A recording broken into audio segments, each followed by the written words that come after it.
Campus তখনই নিরাপদ হবে যখন এই ক্যাম্পাসের প্রতি ইঞ্চি মাটি আমার বোনের জন্য নিরাপদ হবে, আমাদের শিক্ষার্থীদের জন্য নিরাপদ হবে।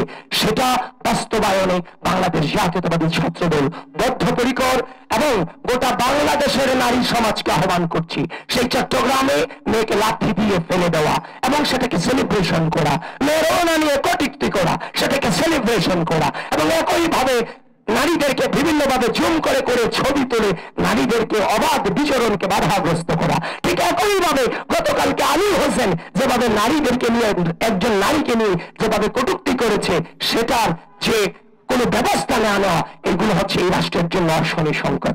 গোটা বাংলাদেশের নারী সমাজ এবং ঢাকা বিশ্ববিদ্যালয়ের প্রত্যেকটা বোনকে আমি আহ্বান করছি, ব্যক্তিহীনভাবে আহ্বান জানাচ্ছি, নিঃশর্তভাবে আপনারা এটার প্রতিবাদ জানান। এই ঢাকা বিশ্ববিদ্যালয়ের মাটিতে আমার বোনদের নিরাপদ ক্যাম্পাস গড়ে তোলার জন্য বাংলাদেশ জাতীয়তাবাদী ছাত্রদল বদ্ধপরিকর এবং সেটাকে ইনশাআল্লাহ আমরা বাস্তবায়ন করব। এবং তারই সাথে আরেকটা জিনিস আমি এড করে দিচ্ছি, ডাকসু নির্বাচনকে বানচাল করার জন্য ইতিমধ্যেই বাংলাদেশ জাতীয়তাবাদী ছাত্রদল এই প্যানেলের এবং বাংলাদেশ জাতীয়তাবাদী ছাত্রদলের প্যানেলের প্রার্থীদেরকে রাজনৈতিকভাবে মোকাবেলা করতে ব্যর্থ হয়ে বিভিন্নভাবে অনলাইনে বিভিন্নভাবে প্রোপাগান্ডা ছড়ানো হচ্ছে। প্রিয় দেশবাসী এবং ঢাকা বিশ্ববিদ্যালয়ের শিক্ষার্থীবৃন্দ, আপনারা সচেতন থাকবেন। ডাকসু নির্বাচন যথাসময়ে অনুষ্ঠিত হবে। গতকালকে আমরা যে মতটা দেখেছি, যে পরিকল্পিত মতটা আমরা দেখেছি, আমাদেরকে পরিকল্পিতভাবে যেভাবে বিশ্ববিদ্যালয়কে উত্তপ্ত করা হয়েছে, এটা নিয়ে প্রিয় সাংবাদিক বৃন্দ আপনাদেরকে বলছি, আপনারা অনুসন্ধান করুন। এই সময়টাতে আমাদের থাকার কথা ছিল faculty to faculty, student to student আমাদের প্রচার করার কথা ছিল, কিন্তু দুঃখজনক হলেও ব্যাপারটা সত্য। আজকে আমরা এখানে দাঁড়িয়ে গণ অভ্যুত্থান পরবর্তী সময়ে বাংলাদেশে, নতুন বাংলাদেশে আমার একজন বোনের হেনস্থার শিকার হওয়ার জন্য আজকে আমাকে প্রতিবাদ করতে হচ্ছে। প্রিয় বন্ধুগণ, এই 5 আগস্ট সংগঠিত হওয়ার পেছনে আজকে আমার ঢাকা বিশ্ববিদ্যালয়ের বোনগুলো যদি ভূমিকা না রাখত, আমার এই বোনেরা যদি ভূমিকা না রাখত, তাহলে কিন্তু আজকে বাংলাদেশের পরিস্থিতি নিঃসন্দেহে ভিন্ন হতে পারত। আমি অনুধাবন করি সেই সময়টাতে, যে সময়টাতে 15 তারিখ হামলার পরে, 15 জুলাই হামলার পরে আমার বোনরা যখন ভিসি চত্বরে রক্তাক্ত হচ্ছিল, আমার এখনো আমার কণ্ঠে বাজে, কানে বাজে আমার বোনের সেই কণ্ঠস্বর, ভাই আমাদেরকে নিয়ে যান। সেই ভিসি চত্বরে আমার বোনদের সেই রক্তাক্ত হওয়া গোটা বিশ্ব ঢাকা বিশ্ববিদ্যালয়ের পাশে দাঁড়িয়েছিল, বাংলাদেশের মানুষের পাশে গোটা বিশ্ব দাঁড়িয়েছিল আমার বোনদের সেদিন রক্তাক্ত চেহারার উপর দাঁড়িয়ে। এবং সেই বোনেরাই কিন্তু 15 তারিখ বিকেলে রোকেয়া হলের সামনে থেকে ছাত্রলীগ সংসদ সন্ত্রাসীদেরকে রাজু ভাস্কর্যের তীর ছুড়ে দিয়ে বলেছিল, টোকাইদের ঠিকানা ঠা দিতে হবে না, যেটা অন্য কেউ কিন্তু উচ্চারণ করতে পারেনি।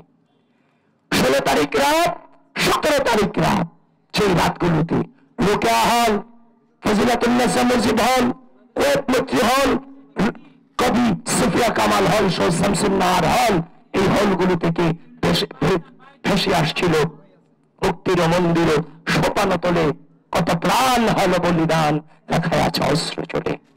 আমার ভাইয়ের রক্ত বৃথা যেতে দেব না, আমার ভাইয়ের উপর হামলা কেন, প্রশাসন জবাব চাই।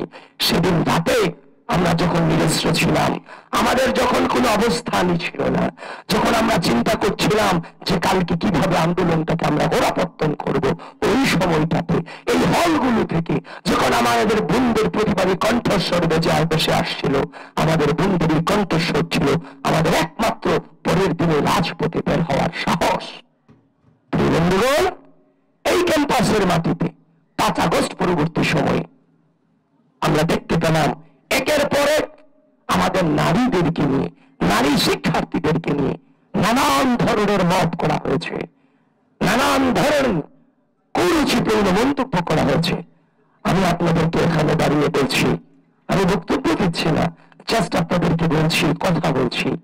এমন অসংখ্য মেয়ে শিক্ষার্থীদের সাথে আমার কথা হয়েছে, বলে যে ভাই আপনাদের সাথে আসতে ইচ্ছা করে, আমরা রাষ্ট্রের জন্য ভূমিকা রাখতে ইচ্ছা করে, কিন্তু আমি যখন আপনার সাথে আসব, আপনাদের সাথে যখন আসব, তখন আমার ছবিগুলো তুলে আমার সম্পর্কে কুরুচিপূর্ণ মন্তব্য করবে, এই অনলাইন প্রপাগান্ডা ছড়াবে, এগুলোতে আমাদের পরিবার সহ্য করবে না।